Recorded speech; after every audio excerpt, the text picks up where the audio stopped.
everybody. Welcome back to another episode of God Built This Podcast. I'm your host, Maxine, and we're on episode 143. Welcome back. Hello, hello, hello. Let's get into it. Yeah. You know, I like that song by Doja Cat. I really do. It's a really cool, fun song. So let's talk about Porsha Williams and this R. Kelly relationship that she had when she was 25 years old. Yes. In case you are unfamiliar of this, which I became familiar of probably 2 weeks ago, because Porsha Williams decided to reveal this in her upcoming book, which I think is already out right now. Is the Pursuit of Porsha. That's the name of it, and it's an autobiography of her life and her experiences, what she's learned, lessons, etc. And at the age of 25, she was in a relationship with R. Kelly.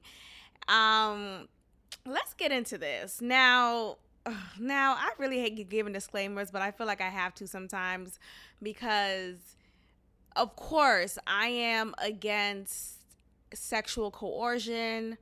Of course, I am against creepy behavior, pedophilic behavior. Not to say this is pedophilia because she's definitely of age, but let's just say specifically sexual coercion, because I've been there. And so I know how it feels to be in a situation where you feel like you have to say yes. And though you're not being forcibly raped or forcibly touched, you feel like you have to still just acquiesce to whatever the person is telling you to do because you feel overpowered. Now, I talked about my situation with this type of thing in previous episodes. If you know, you know, but I may get into it if I feel the need to. But yeah, I definitely just want to give that disclaimer because, of course, sexual coercion is not okay. Now, let's get into this in particular and the details of it. So I'm going to read a couple of lines from this article that talks about Porsha Williams' relationship and her experience with R. Kelly when she was 25. Now, I'm re-emphasizing that age because there's a difference being a woman of that age and a young girl at 16 or 17 who was manipulated and coerced and raped and, you know, all of that by R. Kelly, right? So there's differences in that. So let's get into it. So at the age of 25, Porsha Williams was introduced to R. Kelly because at that point, in case you guys don't know, Porsha Williams did have a stint in the music industry. She sings, and you know, I'm not here to judge how well she sings. Look, talent is what it is for whomever, right? Isn't talent subjective as well as art? So at that age, she wanted to really jumpstart her music career, and she was introduced to R. Kelly. And, you know, R. Kelly is this legend, even to this day, with all that he has going on against him and him being in prison. I can't take away his talent. I can't take away his genius in music and his musical abilities and all of that. So that is just cemented. I know at the height of surviving R. Kelly, people, especially I remember Charlamagne the God was saying, you know, R. Kelly didn't really have that many hits, or he did. I'm like, nigga, look, we all could agree that Step in the Name of Love, Bump and Grind, like his whole catalog is a classic. Like there's no, like, I could say that, and I could say he's an ain't shit nigga and you know, he's a pedophile, he's disturbing, all these great things, all these, you know, horrible things. I could say that, and I could say Bump and Grind is is that song. Like, two things can be true. Let's just say that, okay? Anyway, back to this. So yada yada, when she was okay, so Porsha Williams was thinking about a career in music and met one of R. Kelly's friends. She was flown to Chicago in order to meet Kelly as well as to possibly work with him. And upon her arrival, though, she was She, of course, assumed that she was going to be taken to a recording studio and really show her talents and really just show out. But she was actually driven to R. Kelly's home.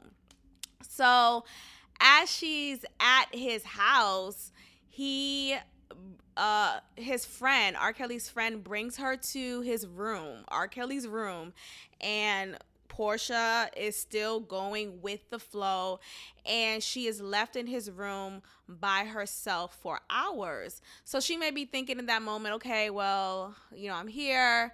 Well, she actually is thinking for that moment that she's here. Let me make the best of it. Let me impress him with my talent and with my skills, musically, of course. Once R. Kelly came to the bedroom, so according to Williams, after Kelly came to his bedroom, he asked her to remove her clothes. So there was no question asked to, in regards of her musical abilities. There was no, what singles have you released? There was no interest in that. It was just simply, you need to remove your clothes, or can you remove your clothes? Because apparently he asked her. And Porsha Williams said in her memoir that, I quote, "I've already put myself in this position, and this is what you're supposed to do. You have to. There is no turning back." And this is what she's saying to herself while she's in this room after he has already asked her to remove her clothes. So, and this is what I'm thinking about when I started off talking about sexual coercion. And again, for those who may not know what that is when you're in a position where you feel like you have no choice. You feel trapped. You feel more than uncomfortable. You feel like you have to just go with and acquiesce to what the person is telling you to do, or group of people, because it may be in a situation where you're outnumbered. But in this case, when it's just one-on-one, you may not be outnumbered, but you may obviously be outpowered, right? You're going against a man who is biologically stronger than you, who is able to intimidate you just naturally. So in your head, you're thinking, you know what? I'm here. I have to do what I have to do right now to survive, and to not, and this is me adding on to it, and to not leave like a victim. Now, this is not to victim shame or victim blame, but it's also to, okay, it's not to victim shame or victim blame, period, end of sentence. Next sentence starts now. What it is to sometimes with the label of victim, you feel like there's no light at the end of the tunnel, that you will always be defined by this horrible act done to you. There is a level of shame always attached to you. There's a stigma attached to you. And because people who have been victimized and who may wear it just a part of their identity, you are now in a position that it could possibly be you now. Now you may possibly be put in a position where you are now having to wear this label as a victim. So in this moment, you're thinking, I would think, I need to survive, and I don't want to be leaving this room as a victim. I want to turn it around as if I made the choice and I made the decision to do whatever is actually being mandated for me to do. So it's like a mind trick for yourself. It's like turning it around and making yourself believe that, no, I am not a victim. I am in control, and I'm deciding to just go with the flow because of my survival. And all I really need to do right now is survive this moment and hopefully leave this moment alive and well. So I understand why Porsha felt this way and why she said what she said. Again, she said, I've already put myself in this position. This is what you're supposed to do. You have to, there is no turning back. So, and then you have to also keep in count that she's in his house. His house is not just him and her alone. It's not a small home, right? Where there's only one or two exits max. There are multiple ways to enter, to leave. There are multiple people in the home, and you are under this person's thumb, essentially. Like, if he wanted to press a button and lock all entrances and exits, he could, if he had that like already established. So now you're like, I would think about all of that. If I was in her position, I would think about all of that and think to myself, like, okay, I get how she feels that way and how she felt that way in that moment. So she stayed in the room. I don't have the book, so I don't know if she got into more detail in what actually happened right in that moment. Like, I'm assuming they did have sex, him asking to take off her clothes and her going with it because she feels like she needs to do that. I'm assuming they had sex. So, following the alleged incident, Williams said that she saw Kelly on 2 more occasions, and she remembers these 2 different encounters that she had with him. So, there was one moment where she revealed that she realized that she made a decision to not see him anymore after this moment. So this moment was a particular, while she was in his bedroom, she woke up. So this is already confirming that she's been sleeping with him at least for a few times, and she slept over his home, and she's in his home, comfortably so. And the following morning, after a night of lust, she wakes up and hears a woman getting hit in another room in R. Kelly's house, right? So this was the moment that made her decide to finally not see R. Kelly anymore. This was the pivotal moment that really pushed her to finally just walk away from this relationship. Now, there's a lot to unpack here. Again, me stating clearly that I understand how she felt in that moment to continue with him and just go with what he asked. But I'm wondering a couple of things. So she says she revealed this information because she wanted to continue to help all the victims who have been victimized by R. Kelly, and she wanted to share her story so that she could be an inspiration for anyone who has gone through anything similar, etc., right?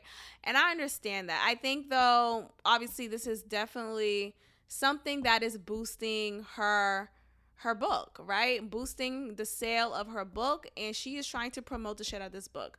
Not to say that this story can't be real. I believe that it is real. Like, I don't feel like she's lying about it, but I just think being that it's 20 years later, she's 40 now. So it's about, it's around that time later. So much time has passed, and I'm wondering again about just the motive. When we think about all of the women, not all of them, but some of them who have come out against R. Kelly, saying that they were victimized by him, saying that he did just nasty and just inconceivable things while they've had sex, right? Whether it's a peeing situation or anything just strange that they did not really agree with but felt like they had to do. Coming out about it in the time when it was hot to do so in the time when it was encouraged to come out against R. Kelly, it just felt like at the height of surviving R. Kelly, it just felt like this was the thing to do. Like, okay, who else had a story against R. Kelly?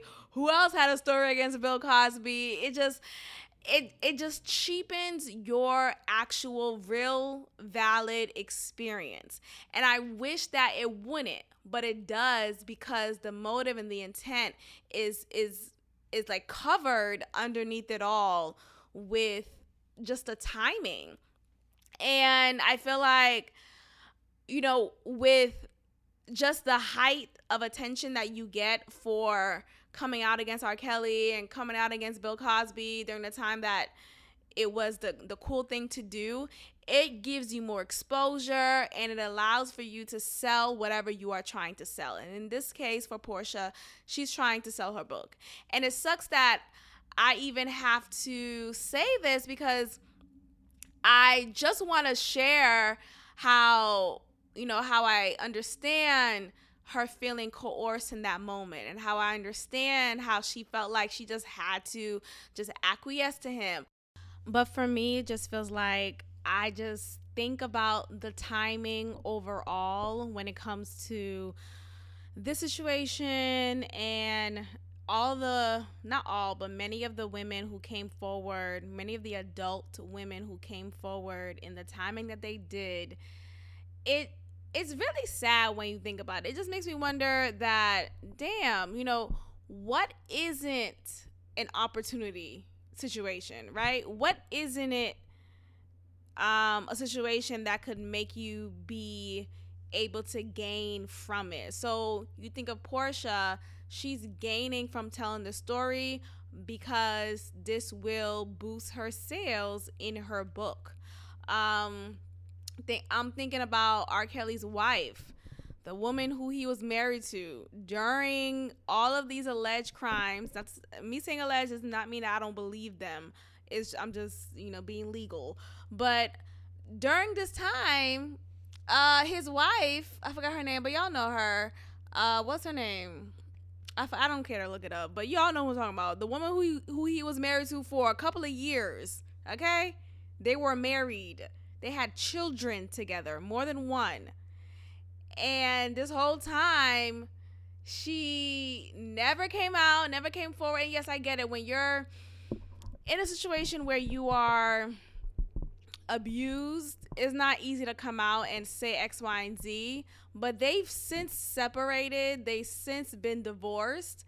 It took up until now, or just recently, at the height of surviving R. Kelly, for his former wife to now come forward and say all of these things about her marriage and R. Kelly and what has happened in that time frame. Like, first of all, you knew who he was prior to you marrying him.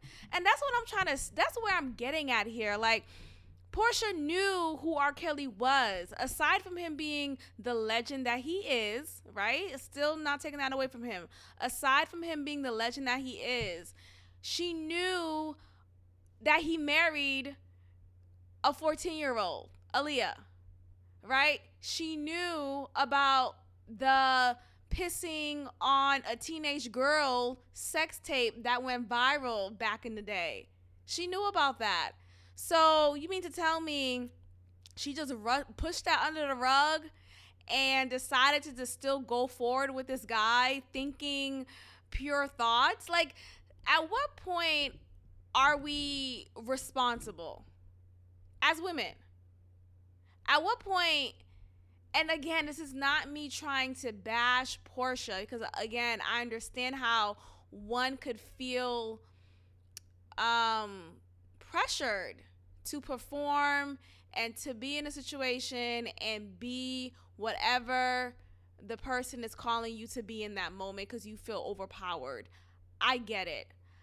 Prior to us getting there, though, prior to you going to his room, prior to you going to his house, prior to all of that, not even to all of that, actually, prior to you being flued out, you were flued out to go see this man. And when you flew into Chicago, and as you were being driven to his house and not a studio, nowhere did you think to yourself,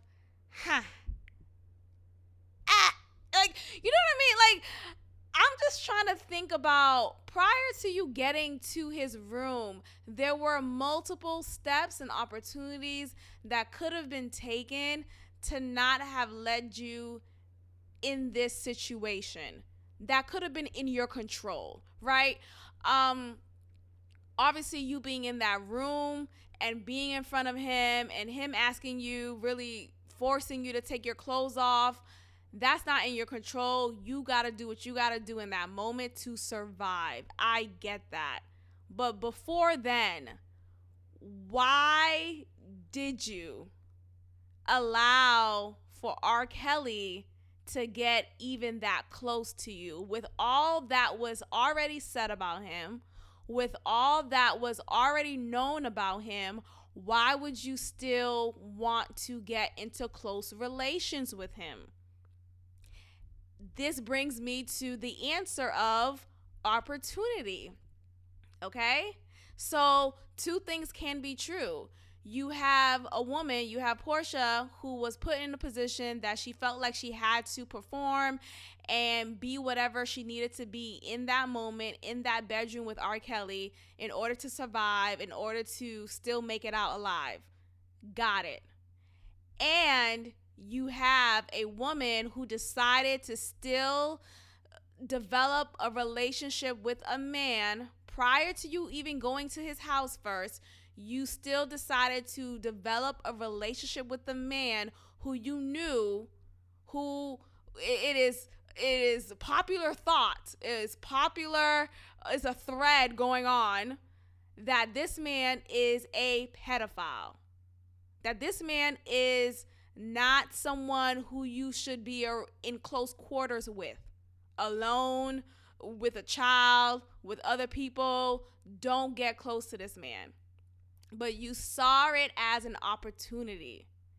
You saw it as an opportunity to go forward because what you had in mind was this selfish gain, right? And I get it. You want to make it in the music industry, but at some point you have to think to yourself, is this smart? Am I putting myself in harm's way or in safe way? Am I putting myself in danger? Like, we have to not be so selfish in our ambition, which will then naturally put us in a position of danger. And in this case, Porsha could have circumvented this from even happening by not even allowing herself to get that close to him. Now, I do want to give her some bail as well because she's 25, and I get 25 is still an adult, but 25 is still like you're not fully formed into your womanness, into your adulthood, really.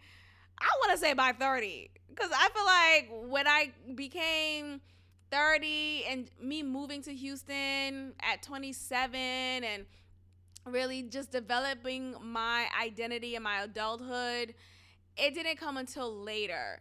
Everyone's different, but I would say typically around that age, I would say is when you are really forming into your own adult and you could comfortably say no. You could comfortably say, not at all. I'm not interested. You won't even dare to put yourself within your control in harm's way.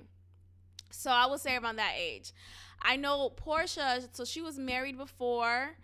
So when she came on the Real Housewives of Atlanta, and that's where we all know her from, Real Housewives of Atlanta, a Bravo show for those who may not know.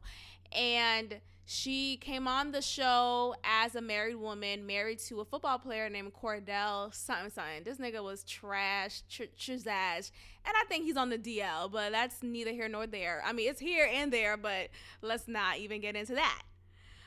With Cordell, she was 32. I don't know at what age she married him, but it was around 32 they got divorced. And prior to that, like while in that marriage, she was sheepish, okay? And what I mean by that is she was sheep. Like whatever he said, she did. Whatever he wanted, she gave. Whatever he needed, she offered willingly, casually, frequently. She had no voice in that marriage. She had no identity in that marriage. It's Cordell's way or no way. And she played into this role thinking that this was what was supposed to become of her as a wife. And she also reveals in interviews around her book that she found herself at that time and around that time, she found herself in relationships with men whom definitely were predatory in a sense, who controlled her, who didn't allow for her to have her own voice and her identity. And so it all makes sense now. So her first marriage, definitely proves that some more, that she was more of this woman who just had to just follow with whatever her husband said. And I see that a lot in Porsha at that point. Now, though, Porsha is more of her own woman. She is in her identity. She's strong. She's loud. She's vivacious. And she doesn't apologize for it. And it's really amazing to see her growth. But just going back to how women, we have more control than we realize. And prior to us being trapped in a situation with a man whom could clearly overpower us, etc., we have to do whatever we can in our control. Again, this is why I keep on saying that. It's within our control at certain points. So with Porsha, I feel like she should have never even entertained R. Kelly. She should have never even gotten close to him. And that's the thing with predators, with people who present a persona, but they do so in a way to manipulate you. They do so in a way to gather you closer to them. That is the whole point of a predator, right? I'm not going to present myself as a predator and introduce, hey, my name is Smith and I'm a predator. No, you're going to be the best charismatic character around. You're going to be a great helper. You're going to be a great friend. You're going to make me feel like I can lean on you. You make me feel like you could really help me and that you're my savior. And so R. Kelly, I'm sure he has a captivating aura around him. And even outside of her meeting him personally, I'm sure she was captivated by his music. She was captivated by his persona that we will see in music videos. Like, I get it. Child, maybe if I was 14 back then, so I'm gonna it's a joke. Fuck. That's funny enough. If I was 14 back then, I don't know. Shit. No, but I think overall, we have to be more in control of ourselves as much as we can, of course. And I'm just saying this all with grace, with gentleness, and with the understanding that two things can be true. I think she saw R. Kelly has a great opportunity to jumpstart her career. And I think she was put in a position where she had to submit to him because her life was on the line. Not to say that R. Kelly was going to kill her, but it goes back to, I don't want to be identified as a victim. I don't want to have one of these stories that these girls have. So I'm going to just go with the flow, act like I'm cool with it so that I could leave here scathe-free. So I think that's just a common thing that many women go through in situations that you may not even realize. Like, if I feel intimidated by you, and if I'm at a point in my life where I feel super vulnerable and I feel like I can't really stand up for myself, that is a great opportunity for that person to then overpower me some more. So I get that. I understand it. And I know, 25 people may say, that's you grown. You're not. You're really not. You're really not. So I get that. And I hope she didn't internalize this too much, thinking that she, deserved whatever happened to her. And me still saying what I said already doesn't mean that she deserved what happened to her. It just is making it clear that sometimes we have to be mindful of the decisions that we make and the relationships that we form with people whom we've already heard of pedophilic behavior. So just keep that in mind. All right, now let's get into this feminist movement that is trying to tear down the King Richard movie. Now, I did not watch the movie. I probably will later. I don't know. It feels like a mushy-gushy movie. I don't know if the father is still living, Like, I don't know what type of movie it's going to give me. I know it's going to give me vibes. But I don't know if he's still alive. I could just go ahead and Google that, but I don't want to get my feelings because, fathers are amazing. Seriously. Black fathers in particular. My black father in particular is an amazing father. Like, that's my, my dad is my dad. It's my dad. And he just has a special place in my heart. My dad, well, older people will be on Facebook. Like, Facebook? You mean Meta? No, but seriously, my dad's on Facebook still.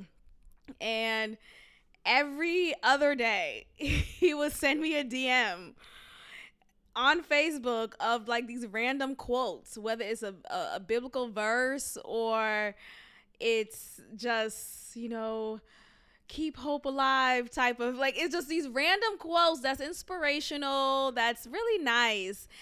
And sometimes as children, no matter what age you are, whether you're a teenager, whether you're an adult, a young adult, whatever age you are, sometimes when your parent does anything, it could be the sweetest thing. It's like, okay. And for me, whenever like I get a DM message, I'm immediately annoyed because it's like, Dad, what? Every time. And like I could go on and on of different. Hold on, let me go in my Messenger app real quick and show and just read aloud some of these messages that my dad sends me. So there's one: drive careful on this road called. I'm laughing, y'all. It's one of those. Let me finish. Drive careful on this road called life, because people will switch lanes on you without a signal. Like, Dad, are you okay? Prior to that was a verse from the Bible, 1 John 4 verse 7. Beloved, let us love one another, for love is from God, and whoever loves has if I click it's gonna go to a different app. So that's one.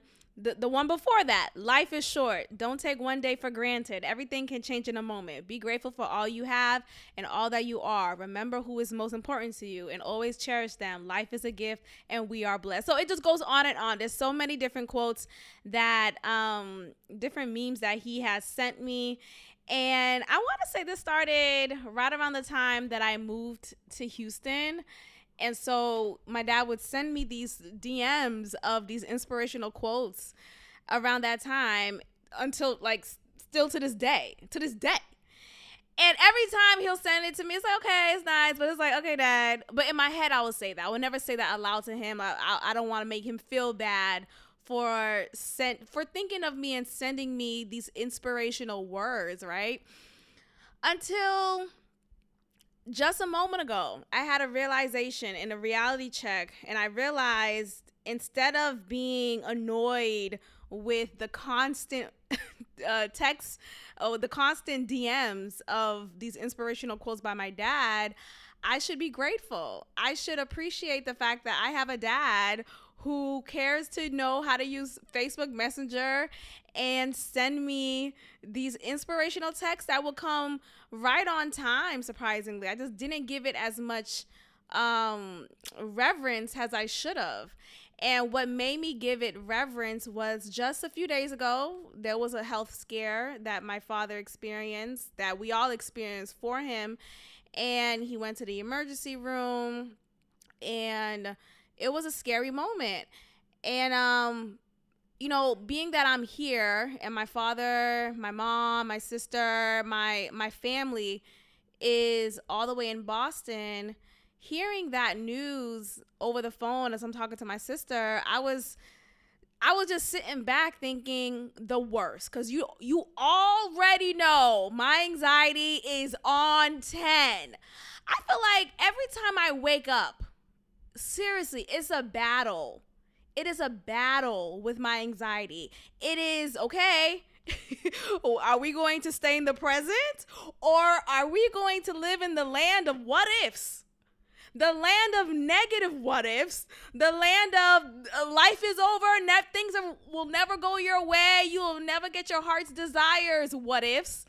I am constantly battling with my anxiety. Constantly.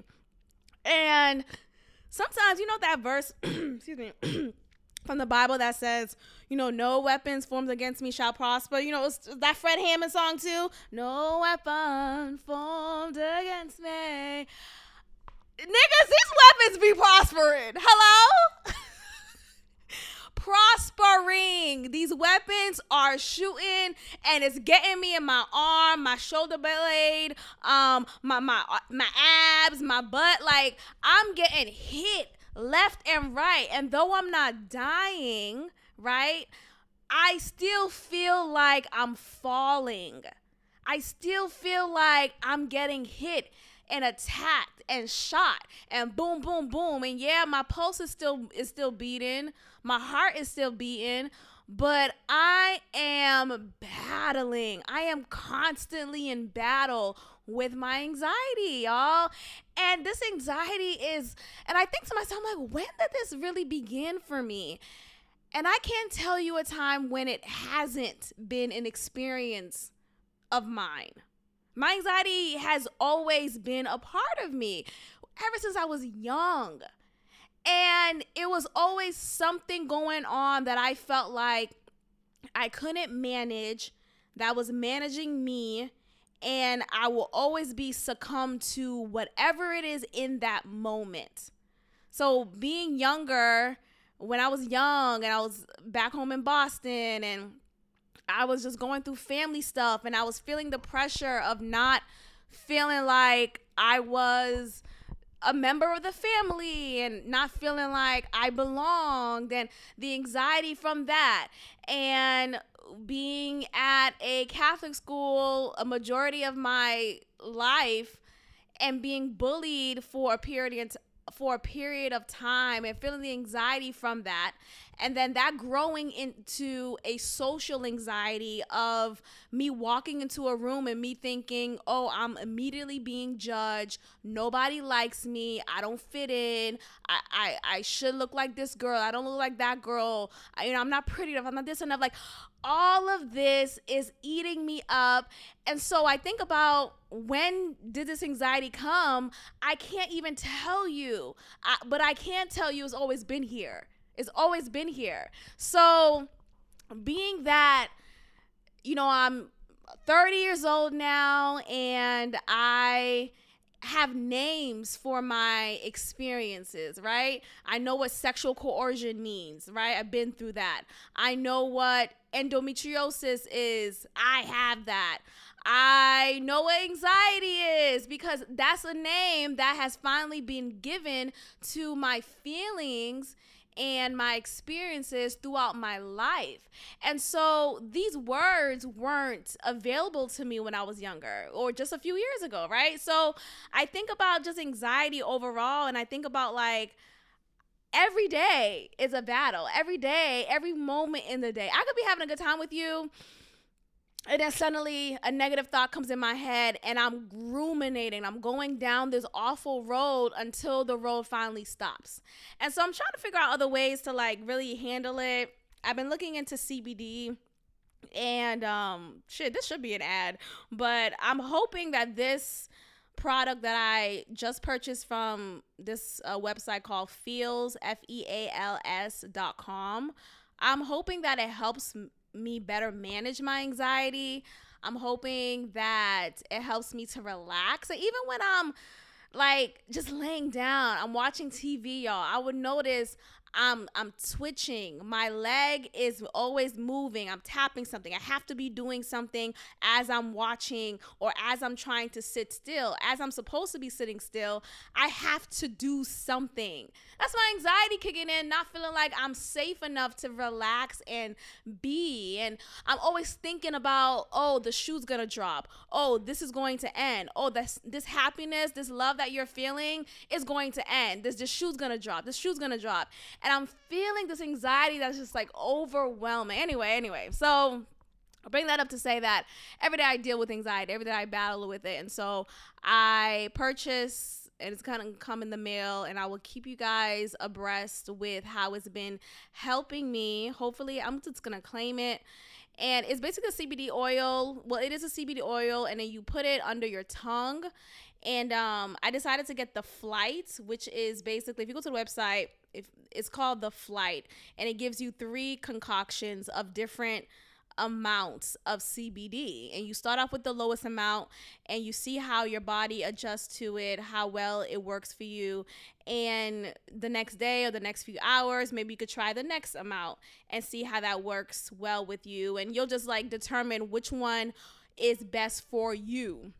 So there's actually also mints available, CBD mints. So like if you need to pick me up during the day, shit, I really feel like I may need to, you know, when I said in a previous episode a while ago, I said I need to be on drugs, right? Shit, maybe. Anyway, why did I bring this up? My dad, going back to my dad. So in times when he would, okay, so like he will always send me inspirational texts and just inspirational messages over Facebook Messenger, and I was just like, you know, just being a kid, like, okay, Dad, all right, have a good day, see you later. So I didn't really appreciate the way that I should have. Up until recently, when he had a health scare, and I'm feeling anxious about that, being away from home and not having control over the situation, I'm feeling anxious about it, and I'm wondering to myself, like, what if my dad is gone? Like, what if he leaves? Like, what if this is the end? And what if I lose him? And I don't want to lose my dad. I'm just going down this road of just horrible anxiety some more because of this health scare. And now, thankfully, all is well as of now. Just still catching up with him. He said he's feeling better, and I don't want to get into the details of his health scare. It wasn't COVID. It wasn't. Shut up. It wasn't COVID. And in Boston, it's like a New York, because everywhere you go, it's still expected to wear, and not even expected, it's mandated to wear a mask. So it's definitely not a Texas situation at all, which is unfortunate, to say the least. But anyway, he's doing much better now, and I'm gonna actually call him soon to just get a follow-up. But anyway, I bring this up because I realized in that moment I should have been appreciating all of the texts, all of the inspirational, corny messages I got from my dad. I should have been like, oh, another one. Instead, I was so busy just being an annoying brat of a daughter and not really being grateful that I have a father who cares about me enough to text me regularly or DM me regularly on Facebook Messenger inspirational quotes that are definitely needed for someone like me who is anxious all the time. So I was just also feeling bad, like, oh my gosh, what if this is the last DM I get from my dad? What if this, I should be more appreciative. And, I thought that was like a lesson learned for me to just really appreciate the people in your life. Like, no matter how corny they may act in one moment, or maybe it's annoying or whatever, change your perspective and realize, like, wow, there are people out there who don't have their fathers anymore, who wish they would have had a dad who was as active as my dad, who wish they would have a dad who would know how to use a social media platform and send me a DM. Like, how you know how to do that? But he does. And so all of that to say, fuck the feminist movement. Good night. I bring King Richard up because you have a lot of people in the feminist movement who have been giving a lot of backlash towards King Richard, the movie about Serena Venus's father, who really, because of him, allowed for them to become the legends that they are in tennis. And so the feminist movement, many people, women, however they identify in the feminist movement, were against the movie because they felt like it was highlighting, well, not even they felt like, it is highlighting a man, and the highlight isn't given towards the daughters, right? And so they feel like, well, they're taking away the importance and the shine of the daughters and the work that they've done. And it's just like, at this point, shut the fuck up. It's because of their father they are where they are. It's because of the sacrifices, the hard work, the effort, the relentless energy that he put in towards his daughters and their success is the reason why his daughters are who they are. So let's give reverence to that. And this movie was approved by Serena and Venus Williams. This movie was not just like, oh, some willy-nilly movie. Like, no, this was in agreement. This was in production with Serena and Venus. They were in charge of the storytelling. They created the story in the perspective of their father. And this was in reverence to him. So now, like, think about it this way. We live in a society where we want to give reverence and praise and thanks and gratitude to an active, loving Black father. We are now seen as, not strong enough women, and, we shouldn't be doing that. We're now being shamed from doing that. What? Isn't this the very thing you want, feminists? Isn't this the very thing you want? Don't you want Black fathers who are loving and active and kind and gracious and hardworking and sacrificial? Wouldn't you want that? You have a perfect example of a Black father. Who is that? Who has, because of him, he has created the Serena and the Venus Williams who we all know now, who we all have known for so many years. So for there to be backlash against this movie and against just giving him any type of accolades is just so backwards to me. We live in a really strange time, and I want us to really spend time to give thanks to each other, give thanks to our loved ones, and give thanks to our fathers, our mothers, whoever is still in our life today, because you don't know when's the last day, and you don't know how someone could feel knowing that, wow, you really took time to give me thanks. So I think about my dad and thinking about all the consistent messages that he sent me via DM on Facebook Messenger. And now he's transferring to Instagram. I'm like, okay, that's, and now I am looking at it differently. Like, you know what? I'm so grateful. Thank you, Dad. Thank you. I'll like it. I've always liked it, double tap it. But internally, my emotions initially was just like, okay, here we go, Dad. I was feeling annoyed. And now I'm looking at it differently. And now I'm shaming myself for like even thinking about it in a negative light. Like, I should be grateful. So switch, shift the mindset, shift your perspective, and be more grateful towards the people in your life who really give a fuck about you, who really care and love you. Cue the music! Now I'm ready to love. All right, let's get into Ready to Love. Are you ready to love? First of all, this season is a bore. I want to sue Oprah, Stedman, and Tyler Perry. Like, at this point, what the fuck is going on? What's going on, DC? Chocolate City? What's going on? Damn. I haven't been to DC in years. It was a nice time when I went there last. The comedy scene is great there. But what's really good? I can't remember any of these niggas. Like, I don't know why they thought it was a good idea to have a week off. Hello? I'm still getting to know you. You gotta call me every day. Like, there's no time. You know how you talking to somebody? And, some days you don't talk to them. Some days it's silent. It's like, nigga, what? Did you die? Are you dead? That's how I feel about this show. Like, what is going on? I can't recall a couple who I feel like, oh, they have a really genuine connection, or, oh, I like them together. I think they look really good. I think they have a great vibe together. I just don't see it. I really just don't see it. I'm really disappointed. Initially, I liked Walter, and I think Walter is still cool, but I feel like he's kind of a smooth talker. And I don't know. I really don't know about him anymore. I feel like he's not as what is it? What's the word? Like forward. That's what it is. He's not as forward with the women as I feel like a man should be. Like, I don't really see him pursuing and really, I mean, yeah, we see him in dates with, we saw him in a date with Mumin.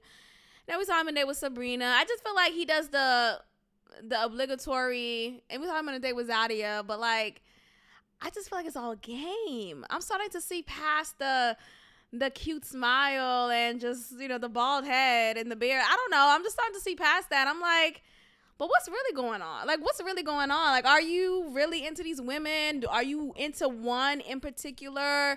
Like, I don't really see that deep connection. Like, remember last season with Kyle Fani? The fact that I even remember his name says a lot about that season. Says a lot about him, too. With Kyle Fani, you could see how, just the way that he would look at, not Denise. God bless Denise. But what's that other girl? I forgot her name. But that other girl, he looked at her deep, like the way that he looked at her and made her feel like he was really into her and really just pursuing her. I don't see that from Walter. What's going on? What's going on? What's going on? So I'm disappointed. I feel like all of these, like, oh, he's my top pick or he's my number one, he's my top two. It's like, but is he though? Are y'all really talking outside of these dates? Like, are y'all really forming a connection? And I know they say, some of them said, oh yeah, we talk for hours on the phone, whether that's a phone call or texting. I don't know, but I don't see that translating. I don't see that translating through the screen. I do not see that. I feel like the only real person on the show so far that I've picked up on is Aisha. I fucks with her. I like maybe that Northeast energy. I like that. Right? But I do like her. I like that moment that she had with Phil an episode ago when she opened up with him and shared why she really is hesitant upon having more children. I thought that was a powerful moment, and I thought that he supported her emotionally beautifully in that moment, very beautifully. But like, let me remember what happened this past episode. So we have Camille, who got caught in a lie. So this bitch is really not the celibate character that she portrays. Girl, are you okay with her stupid ass face? Look, I am here as if you guys know me, I am very expressive. I could be a little animated at times. I could do stuff with my face, like, oh, but I feel like the way that Camille does it is not funny. And I do it funny, right? Like, I feel like it doesn't translate well with Camille. Instead, it comes off like she has an attitude problem. And I don't, so that's not my issue. But I see that to be her issue. So Camille got called out when she was out with her friends and she was like prepping them up to meet Cornelius. She was telling them about how he's celibate and he's waiting till marriage. I don't think he even likes to kiss, actually. I think that's what she said too. Like, he doesn't even want to kiss until he get married, like right at the wedding day. Like, okay, okay. But and then one of her friends said, well, are you okay with that? Because like, they were making it clear that she would not be okay with that, and they was calling her out, saying that she's a commitment phobe and she gets bored easily, and he's gonna be another boy toy, little plaything for her, which definitely explains some more of her past with men. Her 3 supposed engagements with niggas, like, that is not something to be bragging about. That is not a badge of honor. So ultimately, I feel like Camille is full of shit, and it's gonna be a no for me, dog. Cornelius is a punk ass nigga. What is going on? He's like afraid to talk to other women because he's afraid. Is Camille gonna eat you up at night? Is she under your bed like a monster? Like, what is gonna happen? What is going to happen if you talk to Zadia? Cornelius, corny ass motherfucker. I used to like that name. I thought that name was so strong of a name. Cornelius. Maybe it has a meaning to it. Maybe that's why I'm like attracted to that name, or was attracted to it. Now when I've seen 2 examples of Cornelius men, like men who, I don't know personally, but who I've seen either on social media or on the show, on TV, just been corny niggas. Like, literally corny. Like, damn, Cornelius, huh? Okay. Fitting. it's fitting. So yeah, Camille and Cornelius gots to go, and I'm here for it. Zadia had a little attitude problem, and I'm trying to understand why. For God's green earth, why the fuck she had an attitude? I had to watch that scene and pause and think to myself, did I miss something? And typically when I'm watching a show that I'm really interested in, which is Ready to Love, one of the shows that I am really interested in, I really give it my attention. I'm not on my phone. I'm not scrolling through Twitter. Like, I'm giving it all my attention. And then during commercial time, even though I'm recording the show, I could fast forward it, but I choose to let the commercial rock, because during commercial time is when I go on Twitter and see what the engagement, see what y'all talking about. And during that scene, I'm thinking Zadia, like, why does she just have an attitude? She had an attitude with Aisha, and then she had an attitude with Tissia. And though I don't like Tissia, I feel like that was unwarranted for Zadia to act like that towards her. I don't like Tissia because I feel like Tissia is just fake as hell. She's fake as hell. It's one of those like southern fake girls who just don't know how to really be honest and real and transparent and genuine, and that's how she just demonstrates herself to be, Tissia.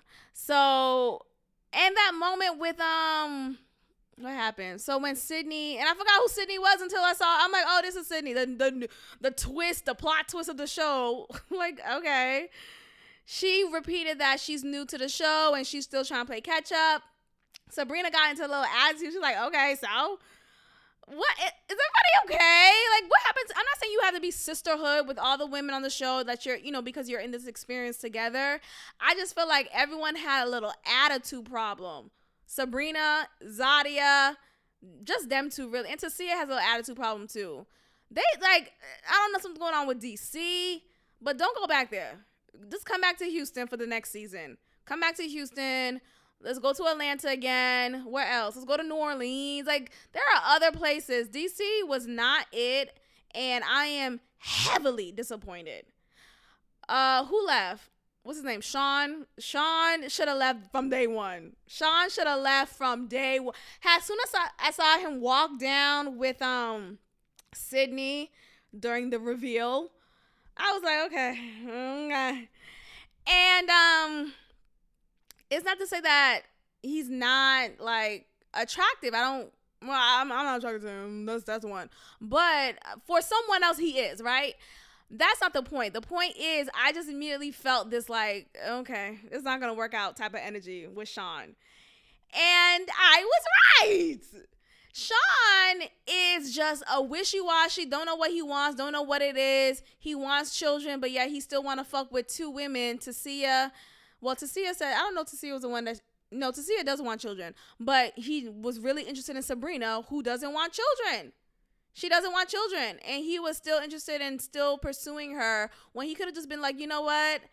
I'm done right here. And it's not to say that just because the person that you're interested in wants children and you want children that, oh, this is a great match. No, but it's to say that if the person definitely do not want to continue having children, has already had children and has had enough, and you still want children, then this is definitely a time to go and leave.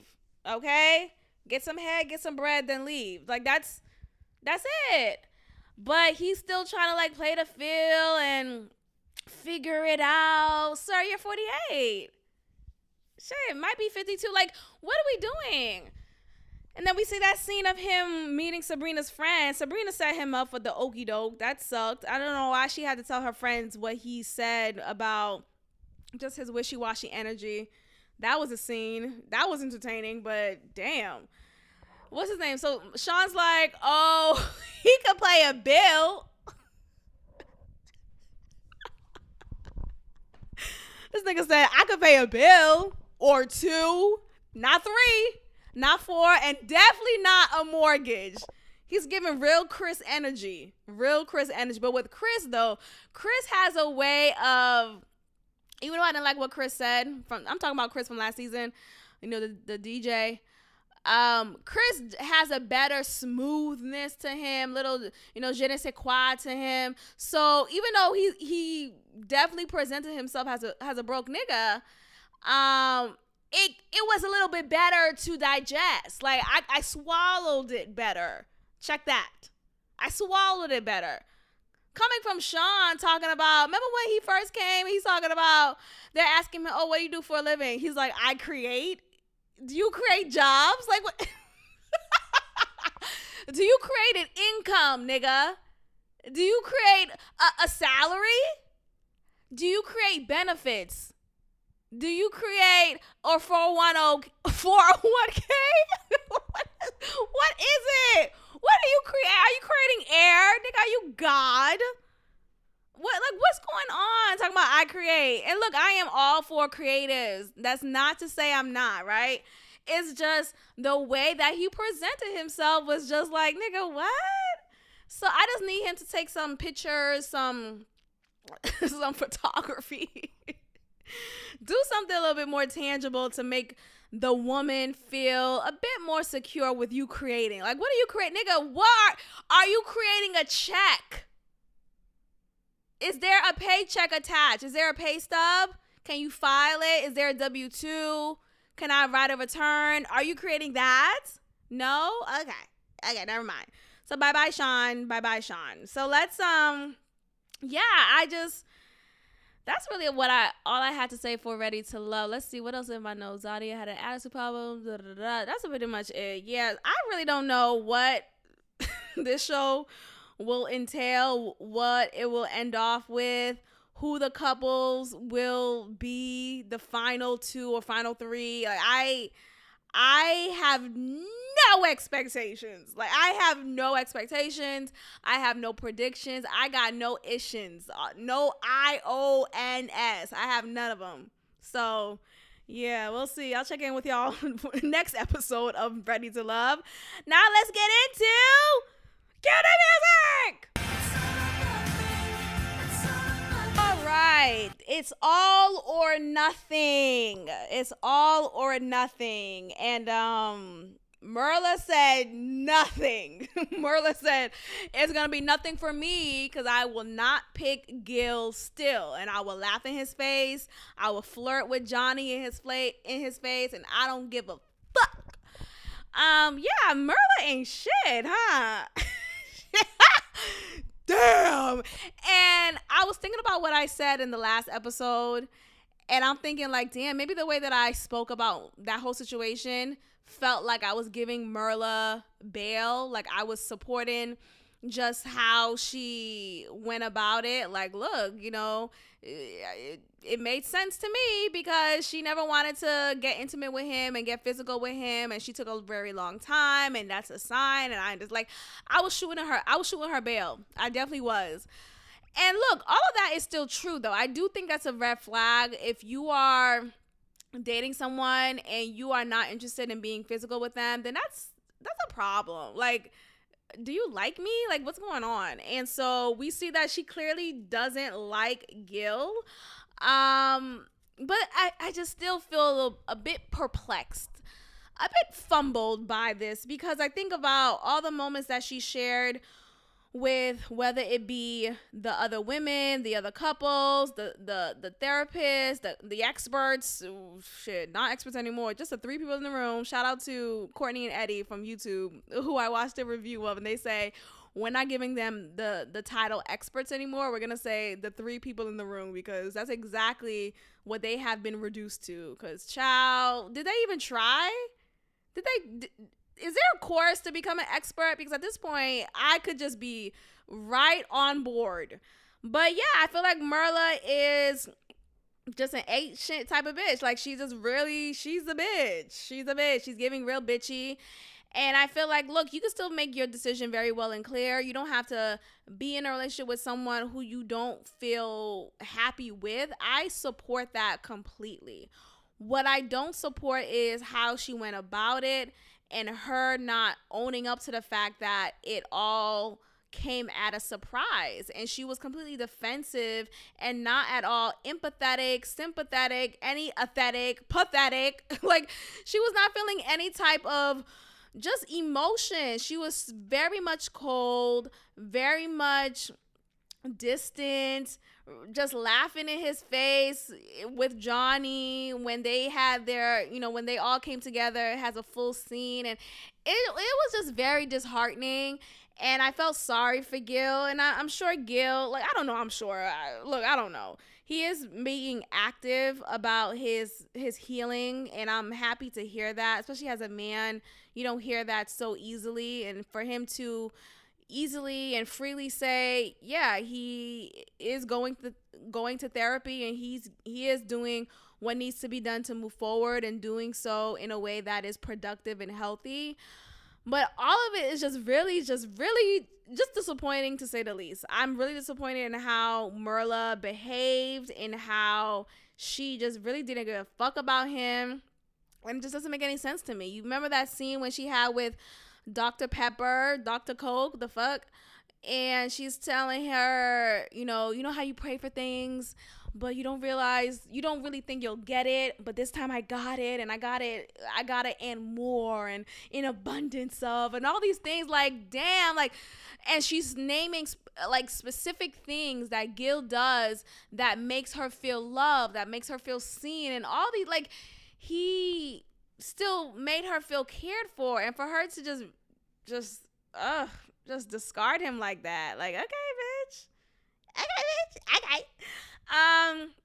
So it is confirmed that Zach and Bao are dating, and it seems like they're still going, quote unquote, strong. Apparently he responded to, or like they respond to each other's Instagram posts, and they'll say cute things to each other in the comments. And he was actually with her at her family's get together, and he was definitely the only black guy there.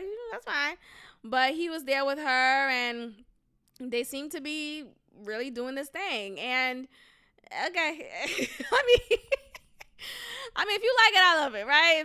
If that's what it is, and that's what it is. Look, and I'm not saying that because I know I have made it very clear on this podcast that I do not care for niggas with non-black women. That is still true. That still stands.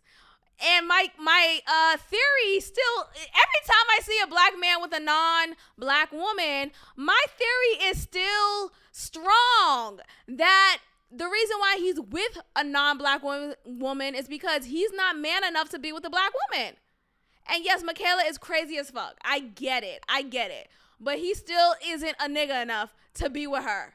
He still isn't strong enough to be that man that she needs, right? And again, they're not the right fit. I think Zach was definitely not innocent in their relationship as well. I feel like it was easy to put the blame on Michaela, and yes, she definitely deserves to wear the blame hat. But Zach contributed to the fire. He fueled the fire. And, if we're going with Michaela, with some of the things that Michaela says, right? She said that he would text her and say, oh, coworker, and kind of play her downplay their relationship. He'll deny that he had sex with her, that he kissed her, when it's like, okay, nigga, you're in my pussy right now, though. Like, what are we doing? And that's really fucked up. And that does something to someone's psyche. Like, you really making it seem like I'm really a secret. Oh, okay, you're about to die. So, look, I think Zach is corny anyway, but, if he finds happiness in Bao, it confirms my theory. Zach is a corny nigga. Bao is the right one for him. That is all. That's all I got for you guys. Thank you so much for tuning in. Continue to like, share, and subscribe, or be subscribed. Tell a friend. Make sure you are subscribed on whatever platform. All the platforms. All of them. And I will check in with you guys next time. Peace. Thank you for tuning in to another episode of God Built This Podcast with your host, Maxine. Be sure to leave a review, give me 5 stars, and of course, subscribe. Also, follow God Built This Podcast on Instagram at God Built This Pod. God bless.